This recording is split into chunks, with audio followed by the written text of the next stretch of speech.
పెద్దల్ని గన్నవరం ఎయిర్పోర్ట్లో స్వాగతించి మన గవర్నర్ గారు, మన కాబోయే ముఖ్యమంత్రి శ్రీ చంద్రబాబు నాయుడు గారు ఇక్కడికి విచ్చేస్తూ ఉన్నారు. నిమిషాల వ్యవధి మాత్రమే ఉంది పెద్దలారా. సమయ పాలన తెలిసినటువంటి పెద్దలు కాబట్టి మరొక మాట గుర్తు చేసుకుంటే, మన ప్రధాని ఇచ్చినటువంటి పిలుపులు మీకు తెలుసు కదా. నరేంద్ర మోదీ గారు ఎప్పుడు చెప్తారు, స్వచ్ఛ భారత్, ఆత్మనిర్భర్, బేటీ బచావో బేటీ పడావో ఇచ్చినటువంటి పిలుపులు మీకు తెలుసు కదా. నరేంద్ర మోదీ గారు ఎప్పుడు చెప్తారు, స్వచ్ఛ భారత్, ఆత్మనిర్భర్, బేటీ బచావో బేటీ పడావో ఇచ్చినటువంటి పిలుపులు మీకు తెలుసు కదా.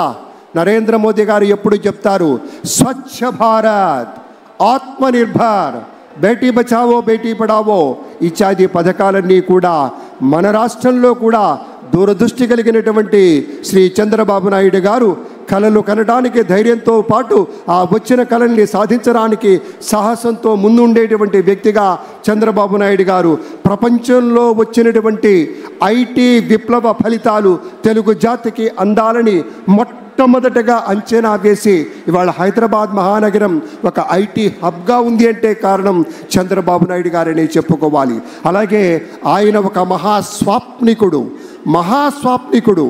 ఆకలి లేని దేశాన్ని కలలు కంటాడు. కేవలం ఉన్నత స్థితికి వెళ్ళాలి, నేను సంపాదించుకోవాలి, నేను ఎదగాలన్నది కాదు. ఆకలి లేని దేశాన్ని చూడాలి, ఆకలి లేని దేశాన్ని కలలు కనాలి.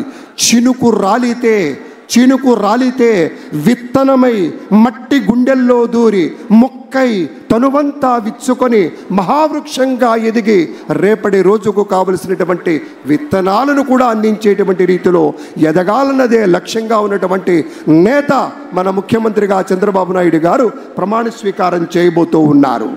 అలాగే మరి ఫార్మర్ గవర్నర్ ఆఫ్ తెలంగాణ, ఇటీవల రాజకీయ రంగ ప్రవేశం కూడా చేసినటువంటి డాక్టర్ తమిళసై సౌందరరాజన్ గారికి సవినయంగా స్వాగతం పలుకుతున్నాం. మేడం గారికి చాలా ప్రత్యేకమైనటువంటి స్వాగతం అమ్మ.